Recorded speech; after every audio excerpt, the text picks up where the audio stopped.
Hi there. During these challenging pandemic times, it is nice if we can find a quiet nook like this with golden photos around to thank the heavens that we are still alive and also safe with our family and loved ones despite COVID.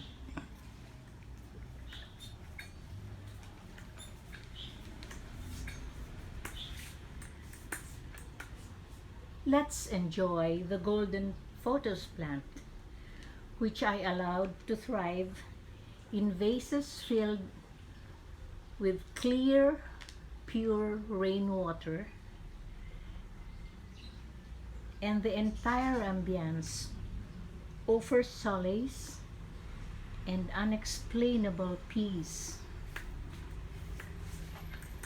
even during this time of uncertainty and confusion. Dear friends, enjoy your day with all these photos beauties. Cheer up, stay safe, aloha,